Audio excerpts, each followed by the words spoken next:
വാഴ 2 ആണ് പുതിയ വിശേഷം. ഏകദേശം 200 കോടിയിലേക്ക് അടുക്കുകയാണ്. ഇത് എക്സ്പെക്ട് ചെയ്തിരുന്നോ?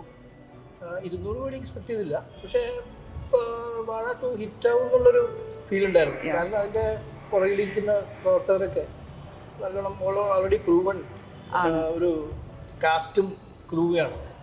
അപ്പോൾ മോശം വരാൻ വഴിയില്ല. നമ്മൾ വിചാരിക്കുന്ന കഥയ്ക്ക് വലിയ സ്റ്റാർ കാസ്റ്റ് ഇല്ലാണ്ടാണ് വാഴ 2 വരുന്നത്. ഓഡിയൻസിൻ്റെ പേഴ്സ്പെക്റ്റീവ് മാറിക്കൊണ്ടിരിക്കുകയല്ലേ?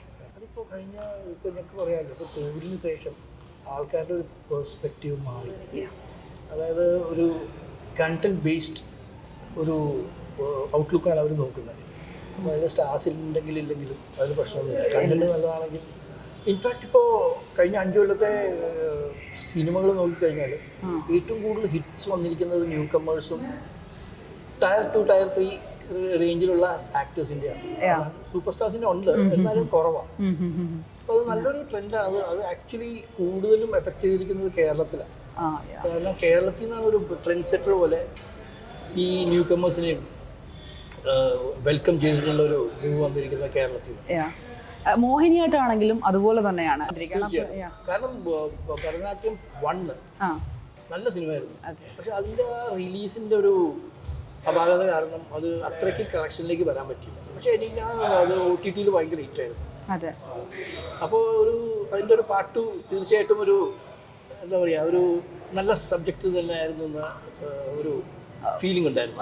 അതുകൊണ്ട് അതിന് ഒരുമാതിരി നല്ല ബുക്കിംഗ് ഉണ്ടായിരുന്നു. Of course film was very good. അപ്പോൾ വാഴ 2 ആണെങ്കിലും അല്ലെങ്കിൽ മോഹിനിയാട്ടം ആണെന്നുണ്ടെങ്കിലും ആസ് എ എന്താ പറയുക, തിയേറ്റർ ഓൺ എന്ന നിലയ്ക്ക് സാറിനെ ത്രസിപ്പിച്ചത് എന്തായിരുന്നു? പണ്ട് മുതൽ ഞാൻ കുറച്ച് ബയസ്ഡാണ് ഈ പുതിയ ആൾക്കാരോട്.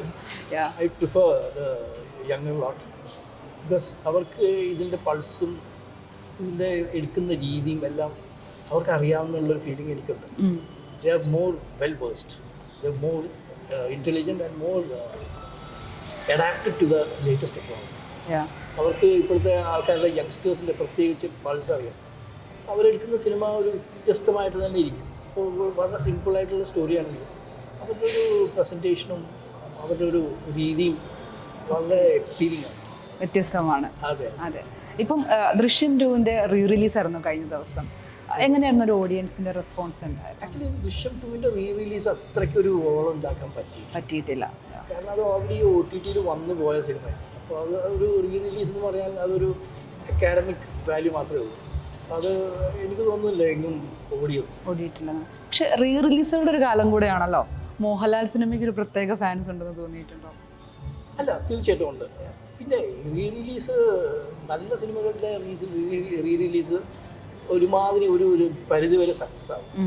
കാരണം ഒരു 20-30 കൊല്ലം മുമ്പ് റിലീസ് ചെയ്ത ഒരു ഹിറ്റ് പടമാണെങ്കിൽ വിച്ച് വാസ് ഇൻ സെല്ലുലോയിഡ്, അത് ഡിജിറ്റൈസ് ചെയ്ത് അതിൻ്റെ അറ്റ്മോസ് സൗണ്ടും 4K ക്വാളിറ്റിയും കൊടുത്തു കഴിഞ്ഞാൽ അതിനുള്ളൊരു ഓഡിയൻസ് വരും.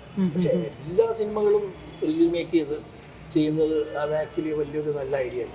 ഇൻഫാക്ട് അത് കാരണം തന്നെ ഇപ്പോൾ ഒരു നല്ല സിനിമ റിലീസ് ചെയ്യുന്ന തന്നെ ആൾക്കാർ വരുന്നില്ല. കാരണം ഈ